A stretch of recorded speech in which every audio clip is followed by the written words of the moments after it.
frat party where he was spotted wearing a Tim Tebow New York Jets jersey. Now, what Johnny Manziel has done whenever he gets into a situation is he likes to tweet, like any normal college student. Now he said, last time I checked, double-digit win columns and championships are what matters. And he also said about a minute later, just win, baby. It was only a couple weeks ago where he was answering questions to the SEC media after his early departure from the previous weekend from the Manning Passing Academy. Now, obviously, the biggest quote from that interview was, I'm going to still live my life to the fullest. Now, I get it. Like I said, I've been there. You know, when you're that guy, you know, when you're the man at Texas A&M, Heisman Trophy winner, you know, first freshman ever to do that.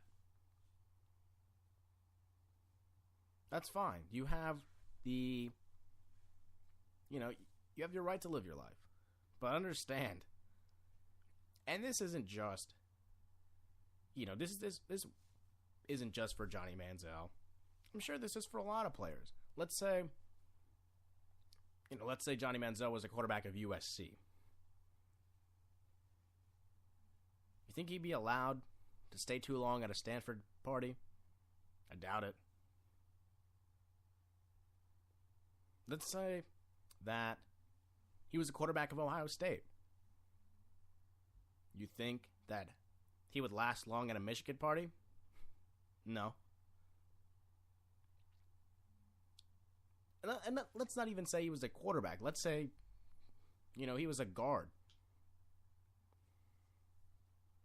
People will find out who you are. And if you go to the rival school, yeah, they're going to give you some beef. And they have the right to throw you out. You're simply a guest. And, I get it. But Johnny Manziel really needs to watch out for himself. Because I feel like his head's over I don't know, he's just really thinking that he can do everything all the time. But hey, look, like I said, I get it. With all the accolades he's got, and hey, he's fortunate and blessed that he has parents that have money. But what he should realize is that when he does things like this, yeah, his target on his back is going to be even bigger. And this is what's going to allow the media to really look at this and say, hey, Johnny Football is acting a fool at a Texas frat party. The media can spin it any way they want. What Johnny Football needs to focus now, it's almost August. Training camp's going to start. Fall practice is going to start. He better be ready for that September 14th meeting when Alabama comes to College Station. That's all I'm saying. He can act a fool in the offseason. He can act a fool during the summer.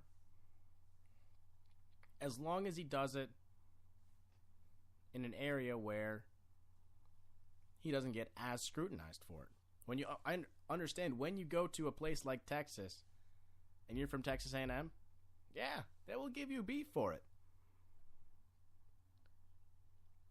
And like I said, they have the right to kick you out. You can bring the Heisman Trophy winner and put it on their table. And you know what they'll do? They will throw it out and then throw you right out with it. Because they're Texas. Hey, you know what? Texas hasn't been as good the last couple of years. Doesn't mean that they still won't throw you out of a party. Welcome to college life. All right. Moving on from Johnny Manziel to the NFL. The ACL, and wow, what it has done to important pieces of teams this season. Starting off with the biggest one coming out today, only just a couple hours ago, really. Broncos center Dan Coppin is out for the season after tearing his left ACL on Sunday in 9-on-7 drills, less than 6 weeks after rejoining Denver following J.D. Walton's setback in his comeback from ankle surgery. Coppin, who's an 11-year veteran who played his first 9 seasons with the Patriots, was caught in a pile early in the workout and was carted off the field and taken for an MRI, which revealed a season-ending injury. Manny Ramirez, not that Manny, stepped in for Coppin, whose teams have gone 108-28 in games he has started. This is huge for the Broncos, for obvious reasons. Obviously, Peyton Manning loves the center. He's always under center. He's always had great centers, obviously with Jeff Saturday being the big one. With this injury now, it's going to be tough. I mean, this offseason, the Broncos have not had a healthy line. Only left guard Zane Beadles was the only starting lineman to come out of last season unscathed. All-Pro left tackle Ryan Clady has been limited in training camp since signing his $57.5 million contract earlier this month as he recovers from right shoulder surgery. Tackle Orlando Franklin has had toe and shoulder injuries, and guard Chris Cooper is coming off an ankle surgery. It's going to be tough. I mean, obviously, they are the favorite right now with New England's problems that's been going on over there. Yeah, Denver seems to be the favorite. They've added their pieces, but if their offensive line cannot stay healthy, it's going to be a problem for Peyton Manning, who has had 4 surgeries on his neck. One good hit, and he's done.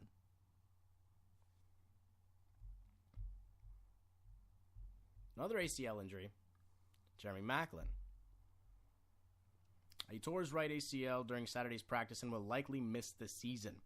Maclin went down at the end of a non-contact drill and appeared to be in pain while he was on the ground for several minutes.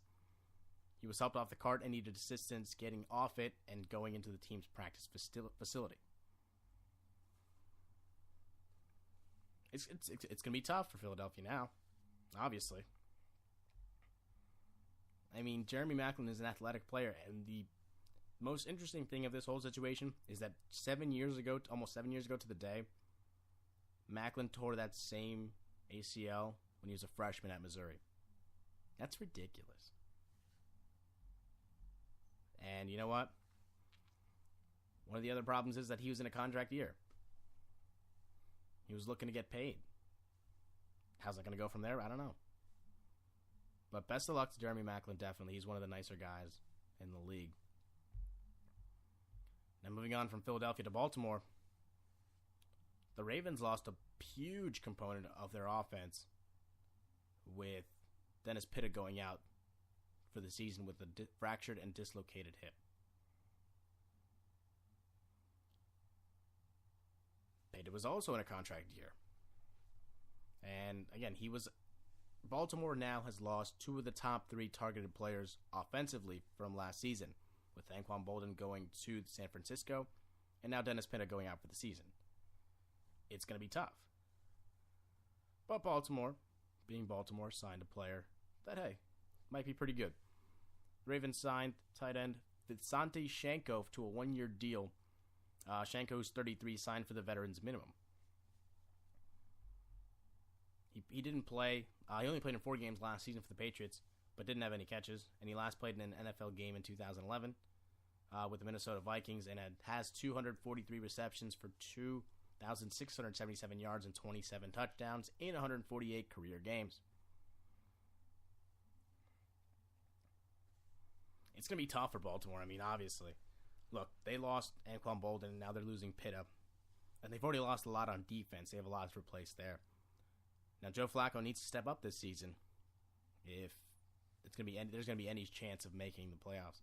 I mean, the AFC is loaded, and especially in that division where you have Pittsburgh and where you have Cincinnati, who's an up-and-coming team. I think Cincinnati could be a dark horse to get to the Super Bowl, in my opinion. it's going to be tough. I mean, these are physical teams, and if they don't have the guys necessary to be as physical, especially in their division games where it is grind out football, it is tough, hard tackling football, I don't know. Maybe this team might not make the playoffs.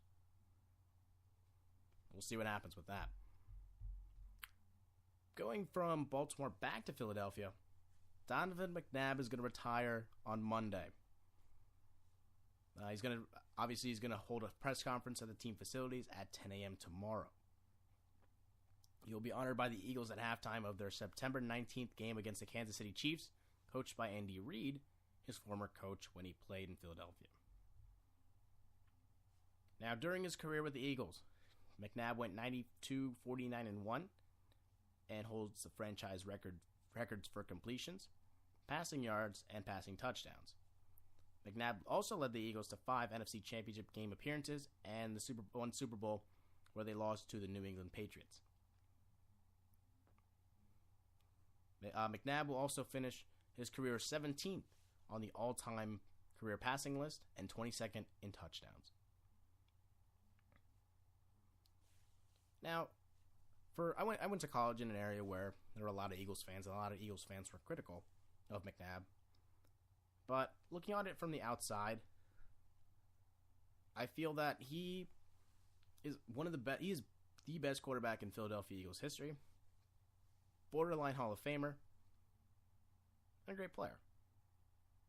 Obviously, he was scrutinized since he was drafted out of Syracuse many years ago. But what he has done with the teams that he's had have been sensational. As a Bills fan, I would love if I got to go to 5 NFC Championship games in a Super Bowl in my lifetime that I can remember. What McNabb has done for the Eagles organization is huge. For about a span of 10 years, they were a team that was always considered a good team and a great team, considered to be a Super Bowl favorite at one point. So, I get it, Philadelphia fans, you wanted more. But what this guy has given you is his heart and his soul. And he left it all out on the field. Especially during that one Super Bowl when he threw up. But hey, congratulations to Donovan McNabb on a wonderful career. I mean, this guy, again, scrutinized his whole career. And he dealt with it and proved time and time again that he's one of the better quarterbacks to ever play this game.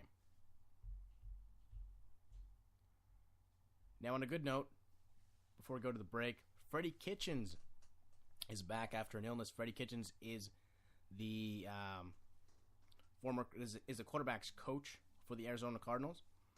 And a couple of seasons ago, he felt 2 pops in his chest, and they realized they were early symptoms of an often fatal illness called aortic dissection. And had the attack occurred at any other time, Kitchens may have not lived. Apparently, on June 4th, they had realized something was wrong with the coach, and that it seemed that he was dehydrated, but it became clear that there was something more. Doctors ran numerous tests at a local hospital, and the wall of the aorta,